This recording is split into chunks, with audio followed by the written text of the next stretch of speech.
오늘 본문은 마태복음 17장 14절에서 20절 말씀입니다. 가볍게 요약을 해보면 오늘 본문은 예수님이 변화산에 세 명의 제자 베드로와 야고보 그 형제 요한을 데리고 올라가 변화된 모습을 보이고 내려오자 무리들 중 예수님을 보고 귀신 들린 자신의 아들을 불쌍히 여겨 고쳐달라고 말하는 장면입니다. 주의 제자들을 고치지 못하였으니 주님께서 제자들과 무리들을 보시면서 믿음이 없다 말씀하신 후 그 아이를 고쳐주시는 내용입니다. 자, 우리가 14절 한번 보도록 하겠습니다. 그들이 우리에게 이르매 한 사람이 예수께 와서 꿇어 엎드려 이르되 그들이 우리에게 이르매 그들이란 여기서 말하는 그들이란 누구냐면 아까 앞서서 말한 예수님과 변화산에 올라간 세 제자들이라는 거예요. 무리에게 이르면은 남아있는 9명의 제자들과 그리고 다른 수많은 무리들이 거기에서 있었다라는 거죠. 그래서 그 변화산에서 변화를 받고 예수님과 남은 3명의 제자들이 그 무리들에게 내려오는 장면을 말하고 있습니다. 그들이 무리에게 이르매 그 무리에게 이르자 한 사람이 예수께 와서 꿇어 엎드려 이르되라고 말하고 있어요. 꿇어 엎드려 이르되는 간곡하게 우리가 부탁을 할 때 그리고 자신의 힘으로는 해결할 수 없을 때 예수님만이 고쳐줄 수 있다라는 절대적 믿음을 가지고 있어서 예수님께 와서 꿇어 엎드려 이르되라고 말을 하고 있다라는 거예요. 간곡히 부탁할 때에 우리가 정말로 그 사람에게 이 사람만 아니면 안 되겠다라는 간곡한 부탁하는 장면이 있을 때 우리가 엎드리거나 꿇어서 부탁을 한다는 거예요. 예수님께서 회당장 야이로의 딸을 살릴 때 회당장 야이로가 예수님께 엎드려서 간곡히 부탁하는 장면이 있습니다. 그 장면은 마가복음 5장 22절에서 23절 말씀인데요. 회당장 중에 하나인 야이로라는 회당장이 와서 예수를 보고 발 아래 엎드려 간곡히 구하여 이르되 내 어린 딸이 죽게 되었사오니 오셔서 그 위에 손을 얹으사 그로 구원을 받아 살게 하소서 하거늘 자신의 자식을 살리고자 앞서도 오늘 본문에 나온 자신의 자식을 살리고자 그리고 이 야이로 회당장의 야이로의 자신의 딸을 살리고자 예수님께 나와 그들이 엎드려 간곡히 부탁을 했다는 거예요. 그때 그들의 그 순간만큼 그들의 믿음은 예수님이 살릴 수 있다라는 절대적 믿음을 갖고 있다라는 것입니다. 그래서 15절 오늘 말씀 보겠습니다. 주여 내 아들을 불쌍히 여기소서. 그가 간질로 심히 고생하여 자주 불에도 넘어지며 물에도 넘어지는지라. 여기서 간질은 발작을 일으키는 장면을 말하고 있습니다. 그리고 물에도 넘어지는 것은 귀신 들린 것을 묘사하고 있다는 거예요. 이것을 불쌍히 여겨서 고쳐달라고 말하고 있습니다. 앞서 마태복음 4장에서 예수님은 천국복음을 전파하시면서 수많은 사람들을 고치시고 그 중에 귀신 들린 자, 간질하는 자를 고쳐서 소문이 퍼져 갈릴리를 비롯해 유대까지 소문이 난 것을 볼 수 있다는 것이죠. 그래서 그 소문을 듣고 수많은 사람들이 예수님께 오면 모든 병을 고칠 수 있고 귀신 들린 자도 귀신을 쫓을 수 있다는 절대적인 믿음을 가지고 지금 예수님 앞에 나와서 이렇게 간곡히 부탁을 한다는 거예요. 마태복음 4장 23절에서 25절 말씀을 한번 보도록 하겠습니다. 예수께서 온 갈릴리에 두루 다니사 그들을 회당에서 가르치시며 천국 복음을 전파하시며 백성 중에 모든 병과 모든 약한 것을 고치시니 그의 소문이 온 수르야에 퍼진지라. 사람들이 모든 앓는 자 곧 각종 병에 걸려서 고통당하는 자 귀신 들린 자 간질하는 자 중풍병자들을 데려오니 그들을 고치시더라. 그리고 갈릴리와 데가볼리와 예루살렘과 유대와 요단강 건너편에서 수많은 무리가 따르느니라. 이 고쳤다라는 것을 듣고 수많은 무리들이 그 소문을 듣고 따른다는 거예요. 그 고침을 받을 때에 이 수많은 사람들이 예수님이 고쳐주신다는 절대적인 믿음을 가지고 있었기에 그 믿음을 가지고 예수님께서 그들을 고쳐주셨다는 것입니다. 16절을 보도록 하겠습니다. 16절을 보시면 내가 주의 제자들에게 데리고 왔으나 능히 고치지 못하더이다 라고 말했습니다. 16절에서 이 말을 예수님께 제자들에게 먼저 데리고 갔지만 제자들이 그를 고치지 못해서 예수님께 다시 고쳐달라고 말을 하고 있는 장면입니다. 그러자 예수님이 그 얘기를 듣고 어떻게 말씀을 하시느냐. 17절에 예수께서 대답하여 이르시되 믿음이 없고 패역한 세대여, 내가 얼마나 너희와 함께 있으며 얼마나 너희에게 참으리요. 그를 이리로 데려오라 하시니, 그를 이리로 데려오라 하시는 것은 귀신 들린 아이를 자신 앞에 데려오라고 말을 하고 있다라는 거예요. 그래서 18절에 뭐라 말씀하시냐. 이에 예수께서 귀신을 꾸짖으십니다. 그러자 그 귀신이 나가고 아이가 뭐요? 그때부터 나음을 받으니라 라고 말을 하고 있습니다. 19절이요. 이때 제자들이 조용히 예수께 나와 이르되 우리는 어찌하여 쫓아내지 못하였나이까 묻습니다. 예수님께. 16절에 대한 물음을 이 친구들이 예수님께 다시 묻고 있다라는 거예요. 17절에 예수님께서 왜 니들이 귀신을 못 쫓아냈는지 대답을 17절에 먼저 해줬어요. 예수께서 대답해서 뭐라고 했냐? 믿음이 없고 패역한 세대라고. 그런데 20절에 정확하게 그들에게 니들이 왜 귀신을 못 쫓았는지에 대해서 정답을 말해주고 있다라는 거예요.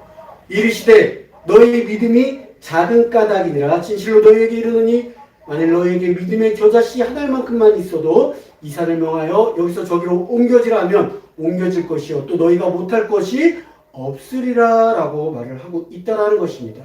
자, 아까 앞에 위를 보면 가장 먼저 뭐라고 말하냐. 왜 우리가 이것을 못합니까? 묻자 예수님께서 너희 믿음이 작아서 그렇게 됐느니라 라고 말을 하고 있다라는 거예요. 마태복음 10장 1절에서 8절을 보고 마가복음 6장 7절에서 12절에서 13절, 누가복음 10장 1절에서 17절을 먼저 보고 오겠습니다. 마태복음 10장 1절을 보시면 예수께서 그의 12제자들을 부르사 더러운 귀신을 쫓아내며 모든 병과 모든 악한 것을 고치시는 권능을 주십니다. 그리고 10장 8절을 보시면 병든 자를 고칩니다. 제자들이 죽은 자를 살립니다. 나병한 자를 깨끗하게 하며 귀신을 쫓아내되 너희가 거저받았으니 거저주라는 명령을 받고 그들이 행하고 있다는 거예요. 마가복음 6장 7절을 보겠습니다. 12제자들을 똑같이 또 불러서 둘씩 보내시며 더러운 귀신을 제어하는 권능을 주셨습니다. 12절에 제자들이 나가서 회개하고 전파하라 하면서 다음 13절이요. 많은 귀신을 쫓아냈다고 말을 하고 있습니다. 많은 병자들에게 기름을 발라 고쳐줬다라고 말을 하고 있다라는 거예요. 누가복음 10장 1절을 보겠습니다. 그 후에 주께서 따로 70일을 세우사 친히 가시려는 각 동네와 각 지역으로 들시아가서 먼저 예수님이 가시려는 동네에 제자들을 보내셨다라는 겁니다. 그러면서 누가복음 10장 17절 그 70인이 기뻐하며 예수님께 뭐라고 말하느냐. 귀신들도 우리에게 항복하더이다 라고 말을 했다라는 거예요. 귀신들도 항복을 했다고 말을 할 때가 제자들도 있었다라는 것입니다. 그런데 오늘 본문 20절, 19절을 보니까 왜 우리가 귀신을 쫓아내지 못합니까? 라고 말을 묻자 너희의 믿음이 작은 까닭이니라 라고 예수님께서 대답을 하였다라는 거예요. 뭐요? 믿음으로 인해서 너희들이 앞서 받은 그 권능들이 발휘를 못하고 있다라고 하고 있다라는 거예요. 제자들이 예수님의 권능을 받고 믿음이 충만할 때에 그들은 귀신도 내쫓고 병든 자들도 고치고 예수님의 권능을 실컷 발휘를 했지만 시간이 지나 믿음이 떨어질수록 그들은 예수님의 권능을 발휘하지 못하고 있었다라는 것입니다. 그래서 예수님은 그들이 겨자씨만한 믿음이 있으면 이 산을 명하여 저기로 옮겨지고 또 너희가 못할 것이 없다고 말을 하고 계시다라는 거예요. 믿음이 있을 때 제자들이 못한 것이 없어요. 다 했어요.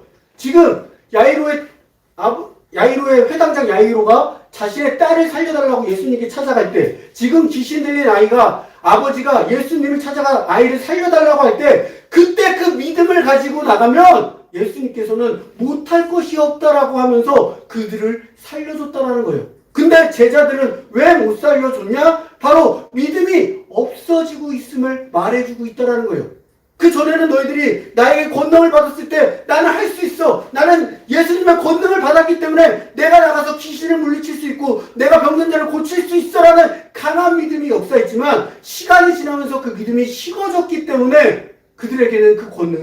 다시 빠져나가고 있다라는 것입니다.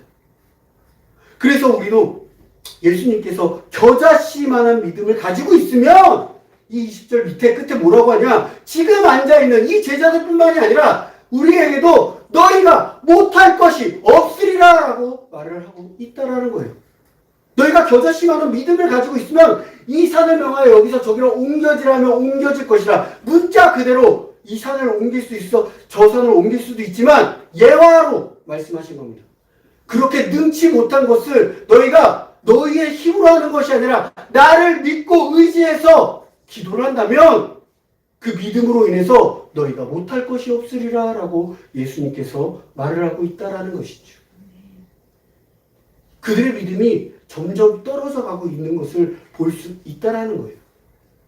그들이 예수님과 동행을 하면서 믿음이 정말로 계속해서 불타오를 때는 그들이 어떠한 권능을 행했을 때 그 권능대로 다 행해졌습니다. 하지만 어느 순간부터 예수님과 함께 다닐 때에도 의심이 들기 시작해요. 오병이어 때부터 의심이 들기 시작하면서 그 이후부터는 계속해서 예수님이 기적을 행하시는 것을 보고 그들은 보고 와 예수님이시네 이러고 믿음이 그때 또 올라가지만 또 시간이 지나면서 점점 믿음이 떨어지면서 지금 오늘 본문 말씀처럼 이제는 귀신을 내쫓을 수 없는 그런 상황에 이르렀다는 것이죠. 그러자 그들의 믿음을 보고 예수님께서는 너희들의 믿음이 작아졌기 때문이다 라고 말을 하고 계시다라는 것입니다. 저는 오늘 본문을 준비하면서 은혜 받은 내용은 오늘 제목처럼 영적 싸움입니다. 우리는 매일같이 눈에 보이지 않는 영적 싸움을 하고 있다는 거예요. 그 영적 싸움을 우리가 계속할 때에 사탄이 우리를 가만히 놔두지 않고 있다는 거예요. 우리가 예수님께 은혜 받는 꼴을 배아파하면서 그 믿음을 점점 멀어지게끔 떨어지게끔 사탄들이 만들고 있다는 거예요. 그게 어떻게 나오느냐? 우리 안에서 우리가 잘하는 것들, 우리 안에서 우리가 좋아하는 것들을 그들이 계속해서 꼬시고 있다는 거예요. 우리가 핸드폰 잘하지 않습니까? 핸드폰 보고 있지 않습니까? 그걸로 인해서 우리가 이 핸드폰을 예수님과 멀어지게 이 핸드폰을 통해서 내가 성경을 본다? 얼마나 좋습니까? 하지만 성경은 저도 5분 보고 나머지는 그냥 유튜브 동영상 봐요. 이렇게 사단이 영적 싸움으로 개입을 하고 있다라니까요. 사단이 그것뿐만이 아니라 우리가 좋아하는 것들, 내가 잘하는 것들로 인해서도 계속해서 영적 싸움을 걸고 있다라는 것입니다. 돈이 우리가 월급을 받아요. 일을 하면 월급을 받죠. 근데 이 돈으로 인해서 사단 시험이 또 들어온다라니까요. 영적 싸움이 또 들어와요. 이 11조만 안 내면 내가 요번에 살아갈 수 있을 텐데.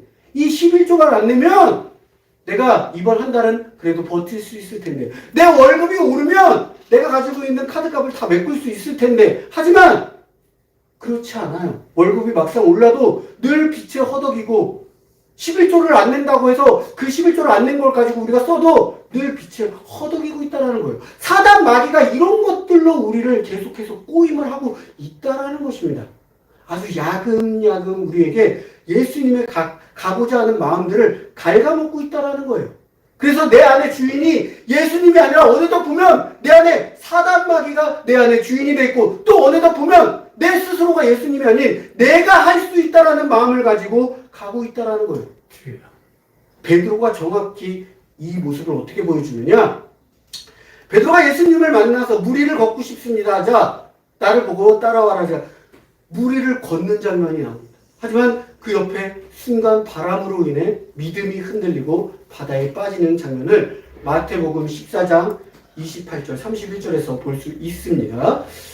베드로가 대답하여 이르되 주여 만일 주님이시거든 나를 명하사 물 위로 오라 하소서 하니 오라 하시니 베드로가 배에서 내려 물 위로 걸어서 예수롭게 가되 이때는 예수님만 보기 때문에 믿음이 너무나 강력하고 그 믿음으로 인해서 물 위를 걸을 수 있게 되었다는 거예요. 사람이 물 위를 걸을 수 있다. 오늘 본문에 산을 네가 믿음을 가지고 저 산들로 옮겨라면 옮겨질 것이다 라고 말한 것처럼 믿음을 가지고 주님만 바라보고 물 위를 걸었기 때문에 걸을 수 있다는 것입니다. 하지만 30절 보세요. 바람을 보고 무서워서 빠져가는지라 소리질러 이르되 주여 나를 구원하소서 하니 주님이 그때 뭐라 말씀하시느냐? 예수께서 즉시 손을 내밀어 그를 붙잡으시며 뭐라고요? 믿음이 작은 자요. 믿음이 컸을 때는 무리를 걷다가 순간 자신이 다른 걸 보고 예수를 보지 않고 다른 걸 봤기 때문에 믿음이 작아진다는 거예요. 의심이 들었다는 거예요. 그러면서 왜 의심하였느냐 믿음이 작은 자요 라고 말을 하고 있다는 거예요. 우리도 순간적으로 기도의 응답을 받았을 때 믿음이 확 커질 때가 있어요. 그러면서 와 예수님 감사합니다. 예수님 감사합니다. 하지만 그 순간이 지나고 나면 베드로가 했던 것처럼 또 주위를 바라보고 또 다른 기도 제목을 바라보고 또 예수님과 멀어지게끔 사단 마귀가 계속해서 우리의 약한 부분을 갉아먹고 있다라는 거예요. 직장 문제, 학교 문제, 사람 대인관계 문제, 이 모든 것들이 가정 문제, 사단 마귀가 들어와서 예수님과 멀어지게끔 야금야금 우리들을 갈라먹고 믿음이 떨어지게끔 한다라고 있습니다. 지지난주인가요? 저희 집에 저희 어머니 댁이 반지하에 살고 있는데 또 물이 샌다고 해서 가봤어요. 그 물이 샌다고 하는 곳에 벽에서, 그러니까 집 아니고 집 밖에 복도에서 벽에서 물이 새는데 그 물이 새서 집으로 들어올까봐 어머니가 걱정을 많이 하셨습니다. 그래서 그 앞집에서 가서 말을 해서, 왜냐면 가운데쯤에서 나기 때문에 같이 좀 돈을 내서 알아보자라고 얘기를 했는데 그 집에서는 뭐 신경을 안 쓰겠고 그냥 싸고 나왔다고 합니다. 근데 그 집이 알고 보니까 무당이에요. 무당집이고 제가 가서 딱 봤는데 그 문 위에 저희 엄마가 말하기 이 앞에 부적을 붙여놨으니까 네가 와서 기도 좀 해달라고 딱 가서 봤어요. 자, 부적이 가운데 하나 딱 문 위에 있고요. 그 옆에 너무나 내가 사진을 찍고 싶었는데 사진을 못 찍었어요. 왕이라고, 부적 쪽에 왕이라고 이렇게 써 있는 거예요. 그리고 또 옆에 왕이 3개가 이렇게 부적에 써 있더라고요. 그걸 보고서 제가 너무나 가슴이 아프고 그분 너무 불쌍히 여기면서 기도를 그 자리에서 대적 기도를 했죠. 이게 바로 영적 싸움인 거예요. 우리 눈에 보이지 않지만 나는 할 수 없지만 예수 그리스도의 이름으로 그 대적을 물리친다고. 오늘 본문에서도 귀신이 정확하게 나오지 않습니까? 귀신이 있습니다. 다른 신들이 분명히 있다고 성경에서도 말을 하고 있습니다. 그래서 하나님께서 나 외에 다른 신을 섬기면 너희들을 싫어하고 미워할지다. 십계명에서 가장 먼저 나온다는 거예요. 우상이 있다라는 거예요. 그런 우상을, 그런 무당은 믿고 나아간다는 거예요. 근데 그들의 그 무당이 자신의 신을 믿는 믿음보다 우리가 예수를 믿는 믿음이 약해서 되겠습니까? 그들과 영적 대결을 해야 되는데 우리의 믿음이 약해서 되겠냐고요? 아니라는 거예요. 계속해서 대적 기도를 했습니다. 세상의 왕은, 우리에게 주신 왕은 예수 그리스도밖에 없다고. 이런 잡기들은 예수 그리스도의 이름으로 무릎을 꿇고 물러갈지어다라고 대적해서 기도를 했다라는 거예요. 그뿐만이 아니라 우리가 살아갈 때에 우리가 정말로 가정에 평화가 왔거나 아니면 우리의 삶에 평화가 왔을 때 이때 더 잘 지키시고 더 기도하고 더 믿음으로써 주님께 나아가야 되는데 그렇지 않다라는 거예요. 그렇지 않고 우리는 조금 더 편해지고 조금 더 행복해지고 조금 더 쉬운 삶을 선택하고 나아가고자 하려는 마음들이 강하게 있다는 거예요. 그러다 보면 어느 순간 내 안에 예수님이 아닌 내가 또 자리를 잡고 있다는 거예요. 이게 바로 영적 싸움에서 우리가 지고 있다는 거예요. 마귀가 우리를 살금살금 야금야금 꼬시고 있기 때문입니다. 그 속에서 오늘 본문에서 말한 것처럼 믿음이 작아지고 있기 때문에 우리가 영적 싸움에서 지고 있다는 거예요. 우리가 이 믿음을 강하게 키우려면 늘 말씀을 묵상하고 늘 주님께 매달리고 가장 중요한 건 회개를 하면서 주님께 나아가야 된다는 거예요. 우리는 죄인이라는 거예요. 죄인이기 때문에 회개를 늘 하고 주님께 제사함을 받고 거듭남으로써 계속해서 기도하면서 믿음 달라고, 믿음이 세게 해달라고, 마귀한테 지지 않게 해달라고 계속해서 기도하는 저와 생명나무의 핀 웃음꽃교회 성령들 되시길 주님의 이름으로 기도드리겠습니다.